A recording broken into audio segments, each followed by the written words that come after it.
ஒரு வாலிப பையன். அவன அவங்க அண்ணன்மார்கள்லாம் என்ன பண்ணாங்களாம், அவன் மேல உள்ள பொறாமையில அவன கொண்டுட்டு போய் ஒரு குழிக்குள்ள கொண்டுட்டு போய் போட்டாங்க. அதாவது தண்ணி இல்லாத ஒரு நல்ல ஆழமான குழிக்குள்ள கொண்டுட்டு போய் போட்டு, இவன் சாகட்டும் அப்படின்னு சொல்லி கொண்டுட்டு போய் போட்டாங்க. ஏன் அப்படின்னு சொல்லி சொன்னா, ஆ ஒரு அப்பாவுக்கு நெறைய பசங்க. அப்போ இதுல இவன் ஒருத்தன். இவன் சின்ன பையன். இவன் என்ன பண்றான், அண்ணன்மாருங்க செஞ்ச தப்பெல்லாம் கொண்டுட்டு போய் அப்பாட்ட சொல்லுவானாம். அதனால அப்பா கண்டிப்பார்ல. அது இவனுக்கு பிடிக்காதபடி என்ன பண்றாங்களாம், ஒரு நாள் மாடு மேய்ச்சிக்கிட்டு இருக்கத்துல, இவன் பின்னாடி போனவுனே இவன பிடிச்சு, "இதான்டா நல்ல சமயம். வாடா இவன தூக்கி குழியில இறக்கிருவோன்னு" தூக்கி குழியில தூக்கி போட்டாங்களாம் சாகுறதுக்கு. அந்த நேரத்துல ஒருத்தனுக்கு மட்டும், அதாவது ரூபன் அப்படின்ற ஒரே ஒரு இவனுக்கு மட்டும் தம்பி மேல பாசம் இருந்ததாம். ஐயையோ! அ இப்படி சாகடிக்கிறது மாரி நம்ம கூட பிறந்த தம்பியாச்சே, இந்த மாரி பண்ணிட்டோமே அப்படின்னு சொல்லிட்டு அவன் என்ன சொன்னான்னா, "எப்பா நம்ம வந்து இவன கொன்ன பாவம் நமக்கு வேண்டாம். அந்த தூரத்துல வர்றாங்க பாரு." அப்போ வியாபாரத்துக்காக வர்றாங்க. எகிப்து தேசத்துல போயி அவங்க வியாபாரம் அது பெரிய வர்த்தக நகரம். ஈஜிப்ட். அதுக்காக இவங்க வந்து நெறைய பேர் ஒட்டகத்துல சாமான் எடுத்துக்கிட்டு குதிரையில, ஒட்டகத்திலே வர்றாங்க.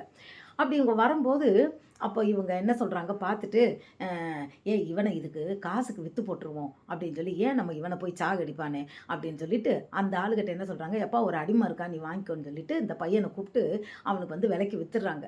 சரின்னு அவன் கொண்டு போயிட்டு, அவன் என்ன பண்றான், அவன் அவங்க ஊர்ல ஓடி போயி, சந்தையில போய் அவன அடிமையா அந்த காலத்துல அடிமையெல்லாம் விப்பாங்க. அங்க போயி அவன அடிமையா வைக்கிறாங்க. அப்போ அத வந்து அ பா ஒரு போத்திபார்ன்னு சொல்லிட்டு ஒரு நல்ல பணக்காரன், செல்வந்தர். அவன் என்ன பண்றான், இவன் வீட்டு வேலைக்காக இவன வாங்கிட்டு போறான். வாங்கிட்டு போனா, இவன் கடவுளுக்கு பயப்படுறவன், நல்ல பையன். அதனால என்ன பண்ணான், அவன் எஜமானன் சொல்றதெல்லாம் கேட்டான். நல்லா வந்து அவனுக்கு வந்து வேலை செஞ்சான். அதனால அவனுக்கு என்ன ஆச்சுன்னா, "ஓ! இவன் நல்ல ஞானமுள்ள பிள்ளையா இருக்கானே! நல்ல பயபக்தி அதாவது நல்ல பிள்ளையா இருக்காது." ஒரு பிள்ளை வந்து ரொம்ப ஒரு கீழ்ப்படுதல் உள்ளதா, உண்மை உள்ளவங்களா ஒரு வேலைக்காரவங்க இருந்தாங்கன்னா, அது வந்து எஜமானனுக்கு பிடிக்கும். அதில பார்த்துட்டு அவன் என்ன பண்ணான்னா, எல்லா பொறுப்பையும் அவன்ட்டயே குடுத்தானாம்.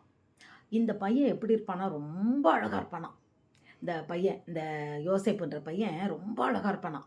அப்போ அந்த போத்திபாரனுடைய மனைவிக்கு இந்த பையன் மேல ஒரு ஆசையாம்.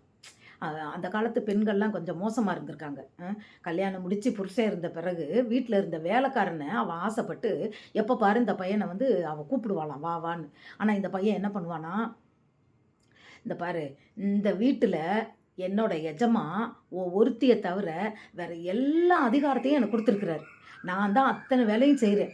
அப்போ நான் வந்து கர்த்தருடைய கண்களுக்கு நான் பயப்படாம நான் தப்பு பண்ணலாமா? கர்த்தருக்கு நான் பயப்பட வேண்டாமா? எஜமானனுக்கு பயப்படுறேன்னு சொல்லல. அவன் எப்படி சொல்றான், அதனால தான் அவன ஆண்டவர் உயர்த்தியிருக்கிறாரு. நான் வந்து கடவுளுக்கு பயப்பட வேண்டாமா? கர்த்தருக்கு நான் பயப்பட வேண்டாமா? நான் அதனால வரமாட்டேன்னு சொல்லி அவள விட்டு என்ன பண்ணிர்றான், ஓடிர்றான். ஒரு நாள் என்ன பண்றா, அவளே வம்பு கட்டி அவனோட ட்ரெஸ்ஸ பிடிச்சு இழுக்கும்போது, இவன் ட்ரெஸ்ஸ வந்து அவ கையில விட்டுட்டு, இவன் வெளிய ஓடுறான்.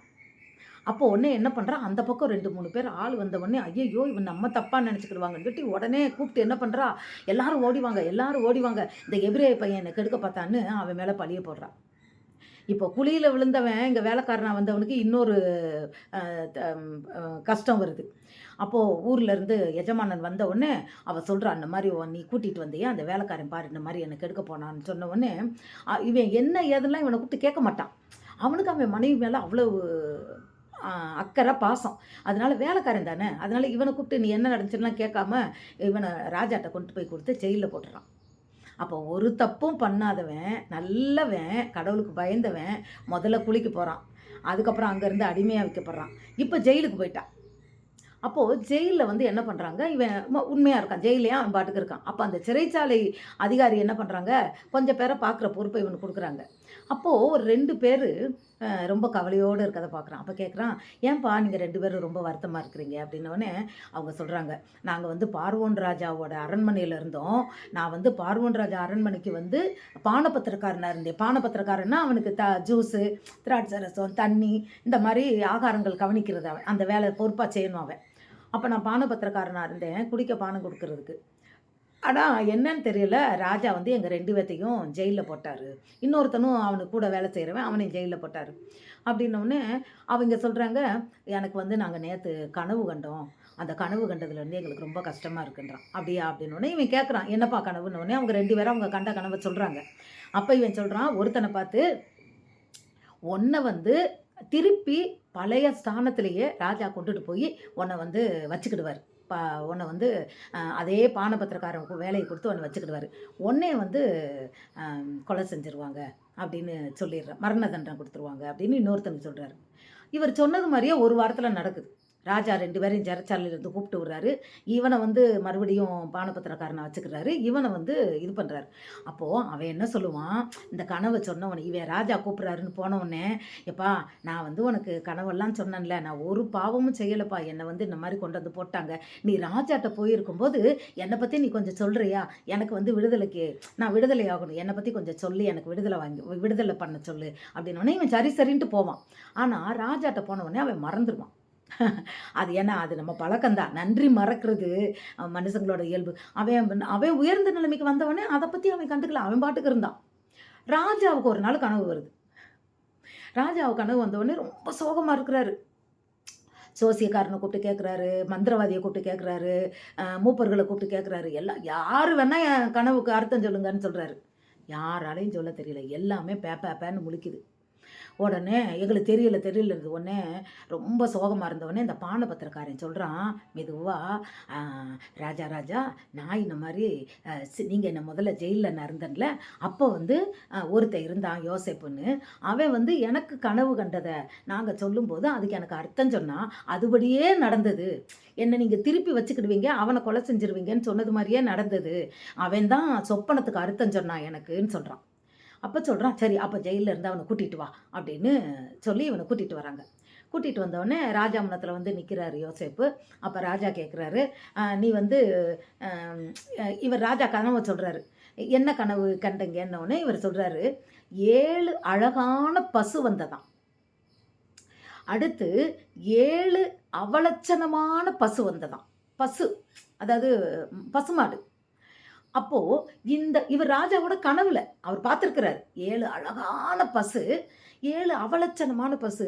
இந்த 7 அவலட்சணமான பசு என்ன பண்ணுச்சாம், 7 அழகான பசுவ விழுங்கிருச்சாம். கனவுல தானே அப்படின்ருச்சு.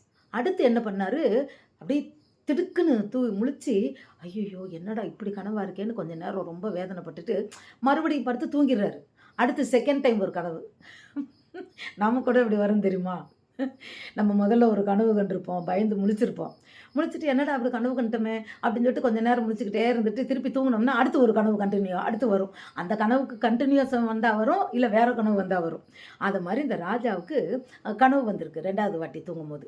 அப்ப என்ன கனவு வந்திருக்குன்னா, 7 பசுமையான கதிர்கள் நின்னுச்சாம். இன்னொரு 7 சாவியான கதிர்கள். அதாவது அது பொக்கு. அந்த இது நெல்மணி நல்லா இருந்தது. அதுல ஒண்ணுமே இல்ல. பொக்கு வெதம் அதாவது தவிடு இது மாரி. என்ன சொல்றது? அ சாவி மாரி இருந்திருக்கு. பதறு மாரி.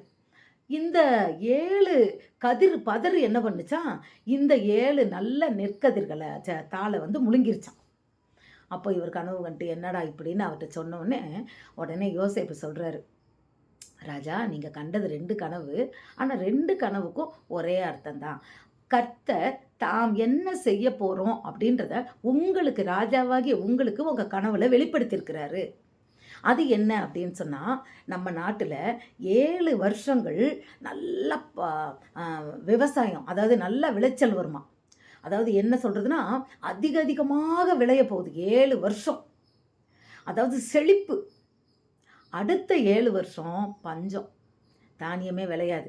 வறண்டு போய் கிடக்கும். மழை பெய்யாது. எதுவுமே தானியம் விளையாது. இந்த 7 வருஷம் நல்லா நிறைஞ்ச கதிர்கள் நல்லா விளையும்.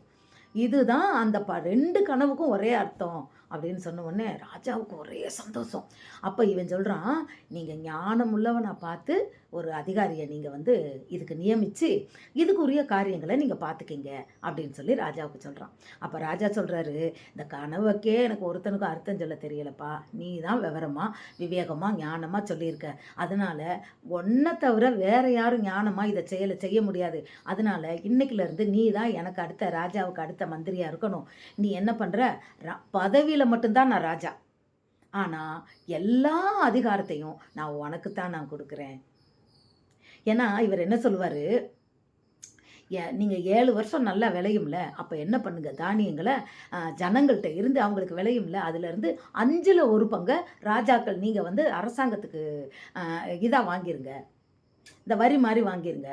வாங்கி அதை பெரிய பெரிய தானிய கிடங்கு கட்டி எல்லாத்தையும் சேர்த்து வச்சுருங்க. 5ல் 1 மடங்குன்னா இவன் 50 மூட்டை விளைஞ்சான்னா 10 மூட்டையை அரசாங்கத்துக்கு கொடுத்துடணும். அந்த 10 மூட்டை சேர்த்து வைக்கப்படும். 7 வருஷமாக அப்படி சேர்த்து வைக்கப்படும். 1000 மூட்டை விளைஞ்சா 100 மூட்டையை கொடுத்துடணும். அப்படி ஜனங்களுக்கு 7 வருஷம் கலெக்ட் பண்ணுறாங்க. பாருங்க, 1 வருஷம் இல்லை, 7 இயர்ஸாக 7 வருஷமாக இப்படி வந்து அவங்க கொடுக்குற 5ல் 1 மடங்கு. 5ல் 1 மடங்குன்னா 200 மூட்டை, 1000 மூட்டை விளைஞ்சா 200 மூட்டை, கரெக்டு. அப்போது இதெல்லாம் சேர்த்து வச்சிடுறாங்களா.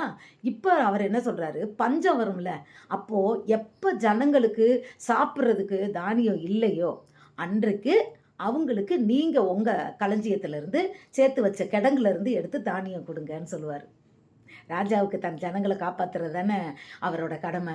அப்போ சொன்னவனே தான், ஆகா இவ்வளவு ஞானமாக சொன்ன ஒன்றை போல் யாருமே எனக்கு இல்லைப்பா, அதனால் நீ தான் இந்த காரியத்தை செய்யணும்னு சொல்லி இவரை வந்து கையில் ஒரு மோதிரம் போட்டு நல்ல பட்டு வஸ்திரம்லாம் உடுத்தி நல்லா வந்து அலங்காரம் பண்ணி நகைகள்லாம் போட்டு நல்லா ராஜ வஸ்திரம் மாதிரி தரித்து அலங்காரம் பண்ணி என்ன சொல்கிறாருன்னா, இவரை குதிரையில் ஊர்வலம் வந்து இவர் தான் அடுத்து எனக்கு அடுத்து, நான் வந்து இவர் சொல்கிறது, இவர் என்ன சொல்கிறாரோ அதைத்தான் அடுத்து நடத்தணும்னு சொல்லி ராஜாங்கத்தில் அவரை அப்படி உயர்த்தி வைத்தார்.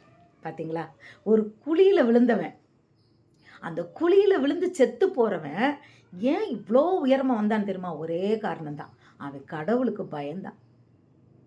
கர்த்தருக்கு பயந்தவர்கள் பாக்கியவான்கள். கர்த்தருக்கு பயந்தவர்களுக்கு அவர் கிருபை என்றென்றைக்கும் உள்ளது. அந்த வார்த்தையின்படி இவனுக்கு கர்த்தர் உயர்த்தி அவனை ராஜாவுக்கு அடுத்த ஸ்தானத்தில் அவ்வளவு அருமையாக நிறுத்தினார். இப்போ என்ன நடக்கும் தெரியுமா? அவனை குழியில் தள்ளினாங்கல்ல, அவங்களுக்கு சாப்பாடு கிடைக்காம பட்டினியும் பஞ்சமுமாக கிடச்சி இங்கே தேடி எகிப்தை தேடி சாப்பாட்டுக்காக வாங்குறதுக்காக வருவாங்க. அது வேற ஸ்டோரி இல்லை, இது உண்மையாக வேதத்தில் நடந்த ஒரு நிகழ்ச்சி. இதை கேட்ட உங்களை கர்த்தர் ஆசீர்வதிப்பாராக. இதிலேருந்து நம்ம தெரிந்து கொண்டது என்னென்னா, என்ன இருந்தாலும் எந்த சூழ்நிலையும் கர்த்தரை நம்பினவங்களுக்கு அவர் மாற்றுவதற்கு போதுமானவராக இருக்கிறார். நான் குழிக்குள்ளே விழுந்துட்டேன், இனிமேல் என் வாழ்க்கையில் ஒன்றுமே இல்லைன்னு நினைக்கிறீங்களா? இல்லை. கர்த்தருக்கு பயந்து அவர் கற்பனைகளை கை கொள்ளும்போது அவர் ராஜாவாக மாற்றுகிறது போல் நம்ம பெரிய இடத்துல, நம்மளை உயர்ந்த இடத்துல நம்மளை கொண்டு போய் வைக்க அவர் போதுமானவராக இருக்கிறார். நாம் விசுவாசிப்போமா? கர்த்தர் உங்களை ஆசீர்வதிப்பாராக. God bless you.